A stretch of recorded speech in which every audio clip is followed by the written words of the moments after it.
back to the channel. I don't know if you saw the 37's video, but this is going to be a follow-up. The next thing we have to do to the Jeep in order to clear these things off-road, and that's highline fenders. We went with MOTOBILT, the 2-inch flare front highlines and the rear flares just to match. Pretty excited about it.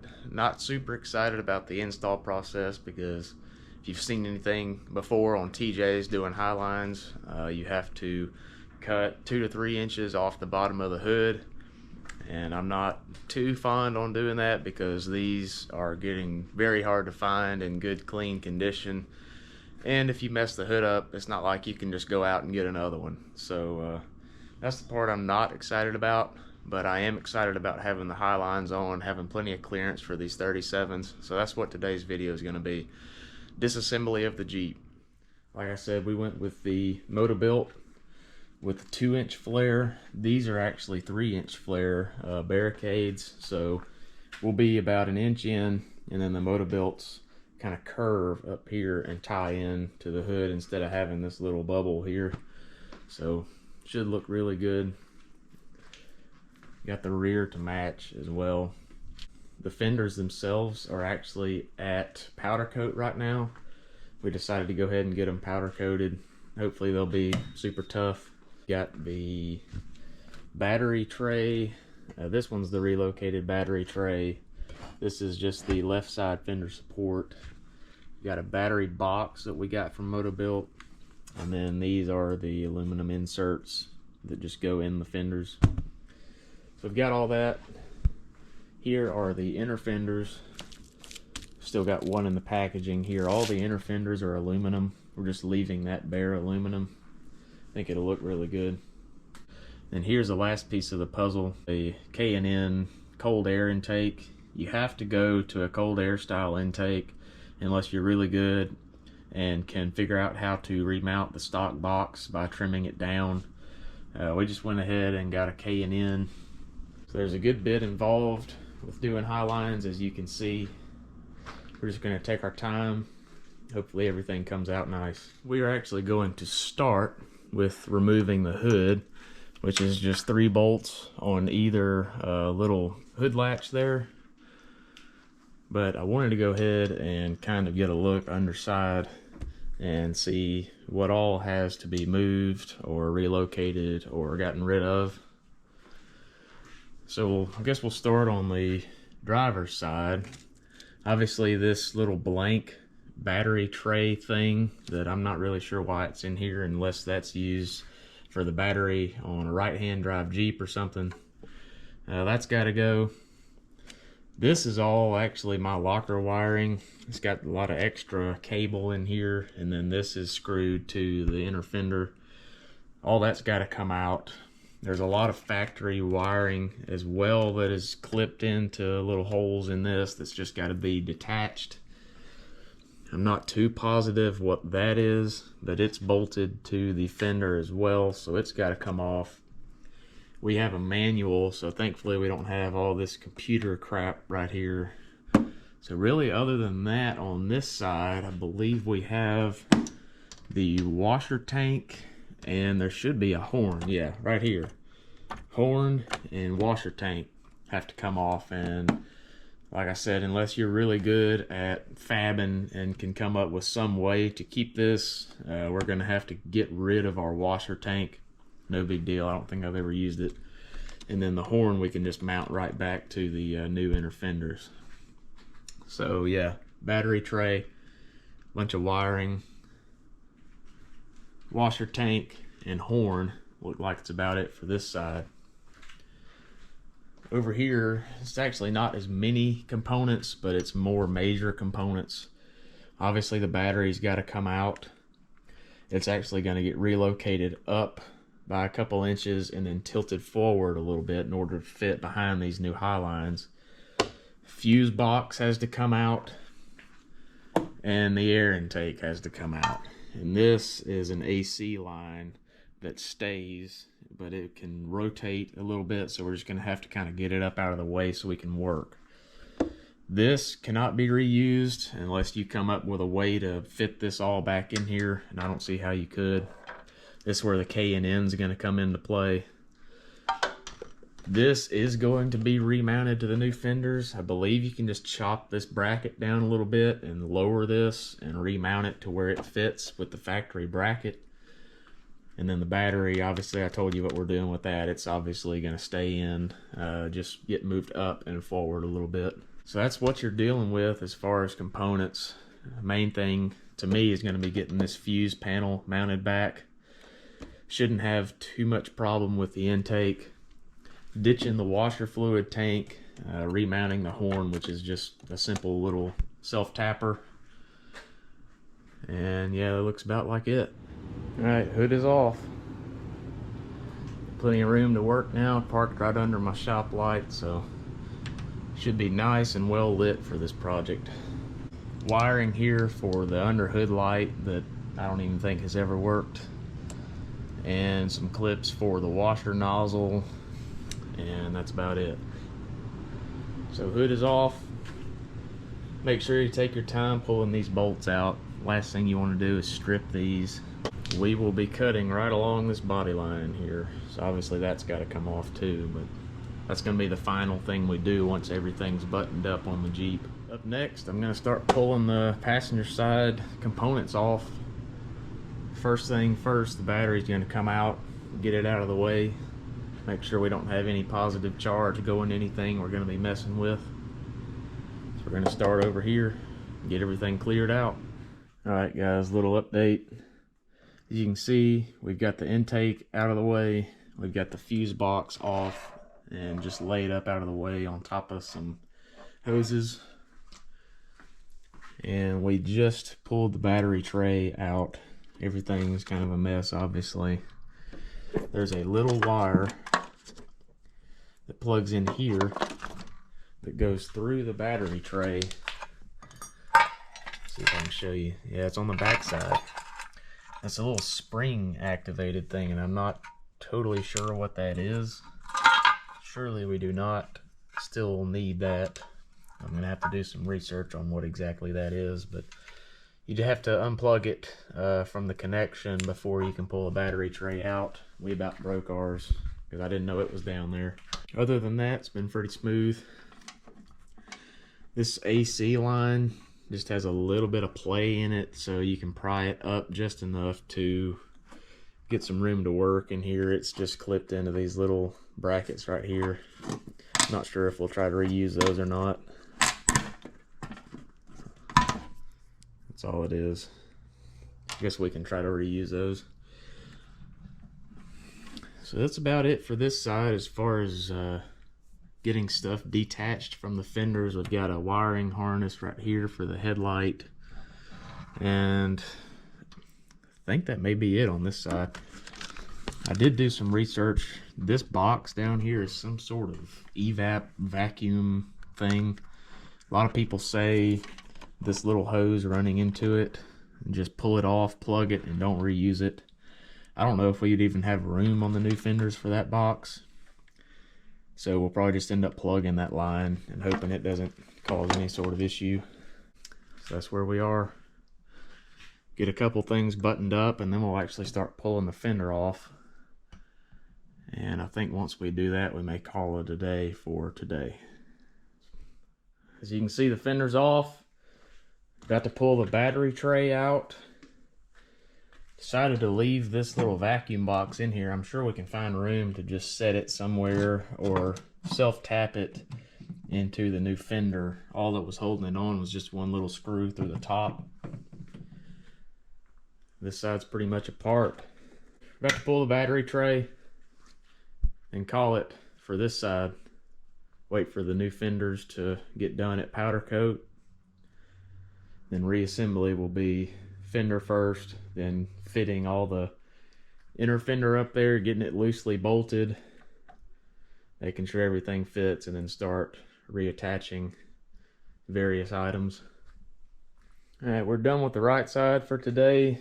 Actually went ahead and put the MOTOBILT battery relocation and fender support bracket on. All it is 2 bolts here on the top to the firewall. And then if you come under the Jeep, there's two more right there. There's actually a hole in the MOTOBILT bracket for a third, but I'm not really sure how to incorporate that because there's nothing behind it to screw into. So we just got two here on the bottom, these two up top, and that's pretty much it for how that joker's held on. I just painted this with some Rust-Oleum. Came out pretty good. The battery will sit here. Obviously this is a lot higher than it was to begin with. All this will be blocked. That battery will pretty much be as high as it can get and still fit under the hood. Just catching you guys up. Pulled the left side off. Nothing really crucial information wise over here. We had the washer. We had the horn, which is right there. This is a relay for my Eaton, so you probably won't have that. Bunch of little clips that attach all these wiring looms to the inner fender. Most of those will not go back. Probably will utilize zip ties or maybe just drill a couple of small holes for a couple of these, but there was literally like 15 of them on here, and we're not going to do that with our new fenders. So again, I'm not sure what this is. Has something to do with either the fuel rail or the intake or something like that, so that's got to stay. I believe we should just be able to bolt this up and drill out our new fenders and put that on. All this, like I said before, is just extra wire for our Eatons. It's just kind of where they stowed it here in this little empty spot. We pulled the fake battery tray, as I call it, out. Got this same sort of fender support bracket on this side as we did on the passenger side. So we're about to pull the 4 bolts out of this, pull that off, put the MOTOBILT on just like we did over there. And then that will be as far as we can get until we have fenders. As it's Wednesday after work, I obviously got the fenders back from powder coat today.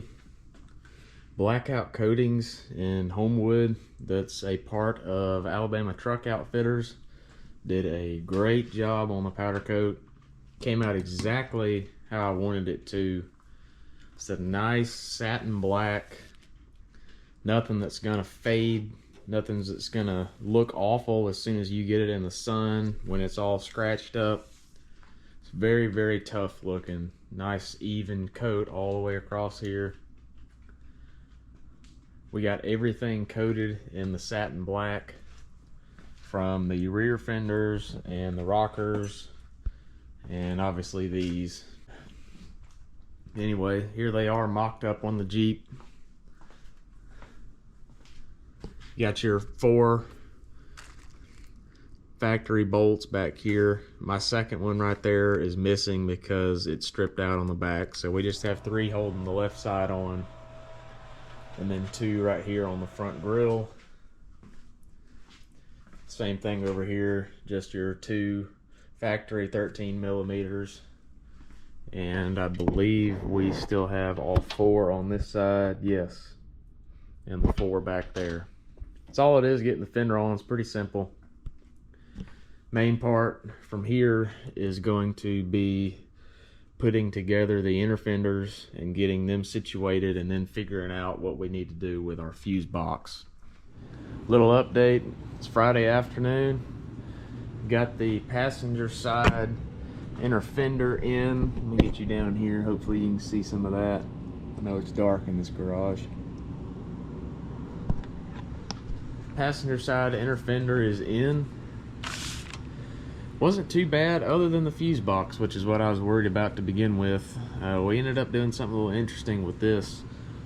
I'm not sure how easy it is to tell kind of how big everything is relation-wise to the fender in the video, but we did not have room to reuse the factory fuse box bracket that actually mounts to the inner fender itself. This AC line was in the way, and while my AC doesn't currently work, I don't really want to just get rid of it, so that had to stay. And so that is what was getting in the way of using the factory bracket for this fuse panel. So we actually removed the bracket, just set it aside, and took the bottom off the fuse box. It's just 4 prongs here, 2 on either side. This piece pops off. We actually screwed this to the inner fender from the bottom and then just clamped the fuse panel back down in here. So now it's sitting at kind of an angle. It was straight up and down, but being an electrical component, shouldn't really matter. That also leaves us with good access to get this positive terminal onto the battery.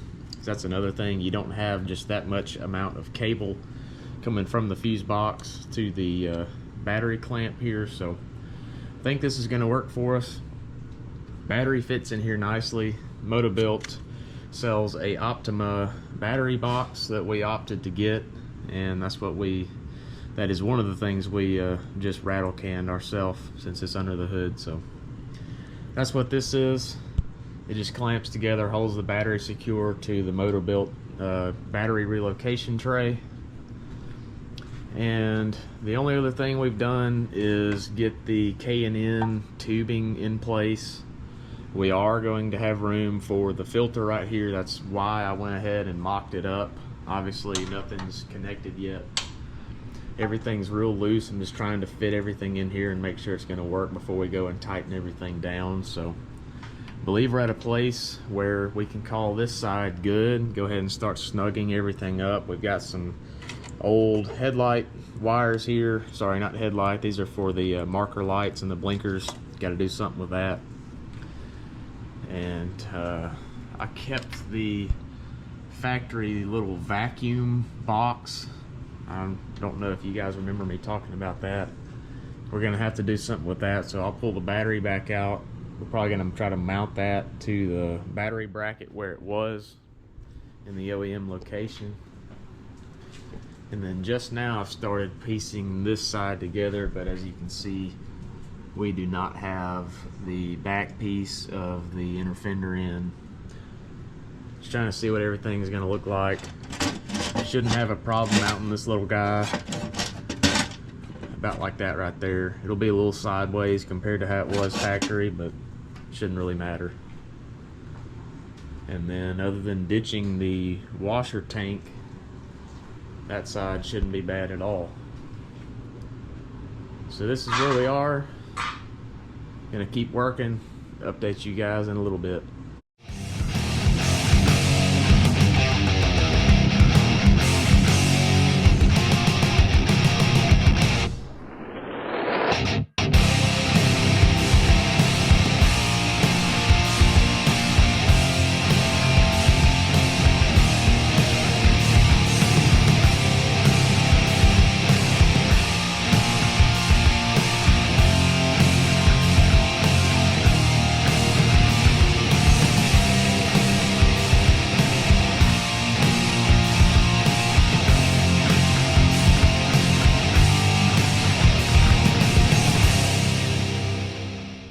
Guys, we've got clearance.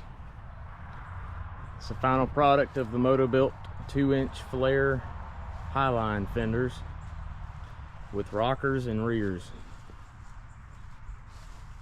Obviously the biggest difference is up here. We really needed this rear room right here for when this tire is turned the other way, cranked all the way left, and then when it flexed up it was getting into the back. So that is now remedied thanks to these super sick looking MOTOBILT fenders. Everything's made right here in Alabama. MOTOBILT's a local company. I love using their stuff. Came out really good. It's gonna get us plenty of clearance. I think it turned out awesome. Definitely one of the scarier things I've done on this thing. Found a website, I believe it's called R&E Paint Supplies on the internet, that makes and sells old Chrysler paint codes. And so mine being light khaki metallic, that's code PJC, and they happen to have it, so I ordered just one rattle can of it and sprayed the inserts to match the body. I think that may honestly be my favorite part of the whole look. It turned out really good. It's a really close match. I was kind of shocked. blackout coatings in Homewood. Did the fenders and the rockers and the rears all powder coated. Really nice satin black.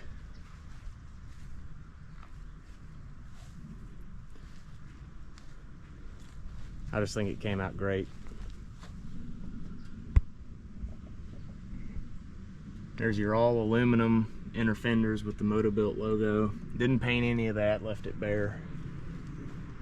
I chose to go back with the factory hood latches. I actually have some hood pins.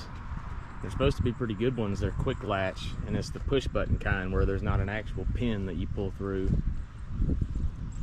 But after doing some research, seeing some other people's Jeeps, I found several that kept those and honestly prefer that look. It just kind of keeps the classic Jeep look.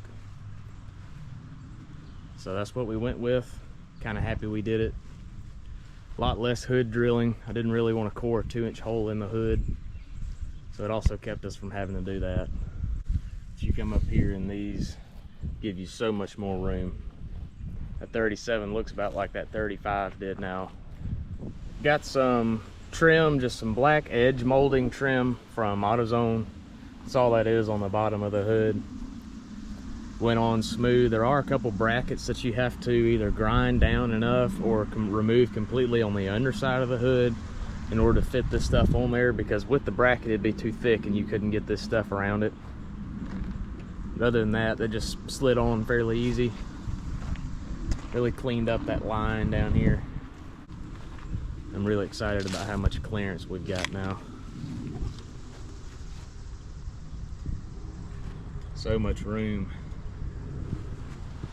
Alright guys, hope y'all like it as much as me. So stay tuned for more wheeling, more TJ content. Thanks again for watching Everyday Off-Road. See you next time.